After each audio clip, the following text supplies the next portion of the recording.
Emang ya belajar kehidupan sama orang yang tua itu emang gak pernah gagal ya. Siapa sangka Boneng yang waktu masih kecil dari TV kita kenalnya sebagai orang yang galak, gak ngotak, tapi apes mulu.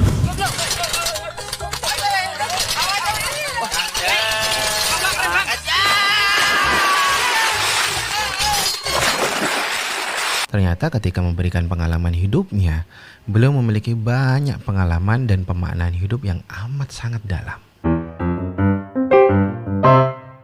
Saya sebenarnya nggak aman, cuma saya merasa aman aja. Tahu nggak, saya nggak punya gaji loh. Ya pasti. Satu, saya tidak rutin produksi. Saya ngajar nggak dibayar. Terus duitnya gimana, Om? Ada aja, saya nggak tahu dari mana. Hari ini aja tiba-tiba saya dipanggil sama kamu, kasih duit saya. Ente ngeluh? Enggak, beneran. Ngerti. Belum lama gue nonton podcastnya Pak D Indro sama Pak D Boneng yang diundang sama Om Deddy di podcast Sejuta Umat. Close ngedor. yang paling berkesan buat gue. Artinya ada yang memberikan.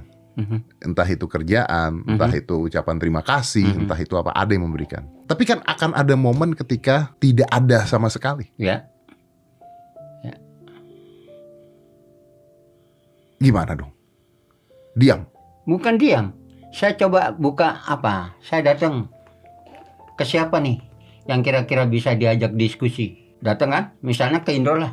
Dok, ngapain lo? Enggak ngapa-ngapain juga. Oh sama. Dengan dia tidak ngapa-ngapain, bukan saya seneng. Tapi dalam hati gue masih ada orang yang sama gue. Bukan gue sendiri yang paling susah. Jadi saya hilang tuh kesusahan saya.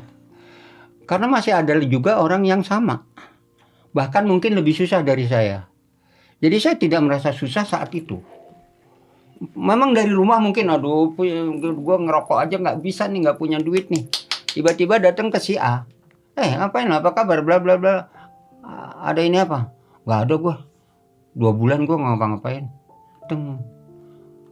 Bukan bersyukur dia susah, tapi aduh, kok ada orang yang lebih susah dari gue. Sudah ketawa ketiwi gitu? Ya artinya saya bersyukur. Saya bukan saya sendiri kita. Sekilas kita udah bisa memahami beliau Om Boneng dan Pak D Indro ini dalam artian muslim, tapi bukan yang mendalami agama. Sekilas kita tahu itu. Beliau ini seniman murni yang hidupnya habis buat berkarya. Gue sebagai anak lulusan kampus seni lumayan ngerti lah seniman tulen itu kayak apa hidupnya.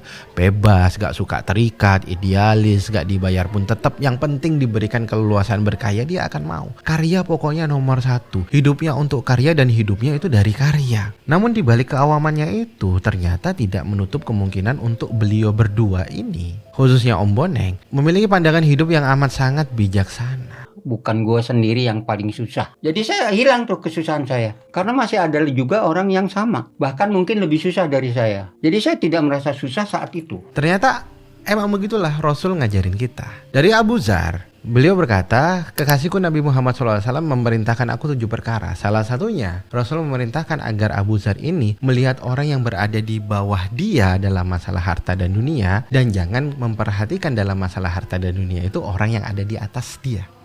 Ini tamparan keras buat kita, men. Bagi kita yang hidup di era flexing-flexingan ini, soalan harta tapi susah-susahan dalam masalah penderitaan. Giliran harus ngelihat ke bawah, kita ngelihat ke atas. Giliran harus ngelihat ke atas, kita ngelihatnya ke bawah. Pamer kesusahan, penderitaan pun diflexingin di kita ini. Pernah kan kalian ngumpul terus ada orang yang cerita kesusahannya, baru dapat musibah atau apalah, dompet hilang, HP rusak misalkan. Bukannya disupport, bukannya dipahami, bukannya diempati, tapi malah ditanggapin sama pengalaman serupa yang menurut kita lebih layak dikasih. Akhirnya kita adu-aduan nasib nih, adu-aduan kesengsaraan nih. Terus ujung-ujungnya mending-mendingan tuh. Lah gua, kalau nggak jalan ya naik angkot. Lu mah mending udah nggak punya orang tua, udah nggak bisa durhaka. Lah gua kurang ajar mulu sama emak gua, numpuk dosa gua. Lu mah mending punya banyak duit, mau poya-poya bisa lah gua. Mau top up aja mesti minjem duit riba dulu. Lu mah mending suka cewek. Lah gua kalau mau mesti nyari cowok yang selaras. Lu mah mending jomblo, kalau mau FF-an bisa kapan aja lah gua. Mesti nunggu anak bini tidur dulu. Lu mah mending ngebangun rumah. Lah gua selalu dibohongin borongan. Lu mah mending. Fenomena ini disebut sebagai victim HUT kompetitif yang mengacu pada upaya atau fenomena gejala individu untuk merasa lebih penting, lebih menderita, lebih layak diberikan empati atau diakui dalam kelompok sosialnya dengan menonjolkan penderitaan mereka atau merasa bahwa penderitaan mereka ini lebih besar daripada yang dialami orang lain. Pernah gak lu kalau lagi nongkrong nih rame-rame nih, terus ada temen lu yang baru datang gitu kan, aduh gue tadi serempet motor gitu. Pasti temen ada yang ngomong gini, lu masih mending. Iya gak? Dia gak mau kalah sengsara sama temennya. Aduh tadi gue keserempet motor, lu masih mending. Kemarin gue ketabrak mobil kaki gue. Lu masih mending. Motor gue hancur lebur kemarin tabrak ini. Lu masih mending terus. Itu gak akan beres tuh. Kemarin gue ketimpa meteor, lu masih mending. Kayaknya sampai dia ngomong lu masih mending, gue udah mati nih. Oh ya baru kelar tuh. Istilah Islamnya simpel, kufur. Ya ini istilah di mana individu sulit bersyukur. Orang sekarang kan kayak gitu ya. Udah kaya, udah mapan, udah berpunya dan nikmat hidupnya. Banyak orang yang iri sama dia. Masih pengen lebih kaya lagi. Masih juga gak bisa bersyukur. Ada aja orang yang lebih kaya dan dia cemburu. Hasad, sakit hati kalau ada orang yang lebih sama dia. Atau misalkan ada orang yang lebih sengsara, gak terima, rebutan jadi si paling sengsara, si paling menderita, si paling kesepian. Akhirnya mentalnya sakit sendiri gara-gara pikirannya sendiri. Dia menanamkan aku sengsara, aku payah, aku susah.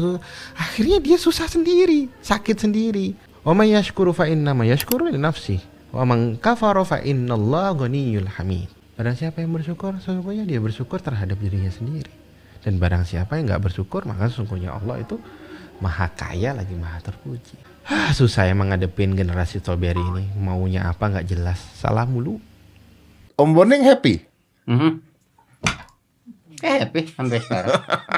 Wah, dipelototin loh intro. Kan gak bisa juga mau hidup untuk seni tapi mati meninggal gak punya uang untuk keluar. Itu kan gak masuk akal juga Om. Tidak masuk akal karena kamu orang modern.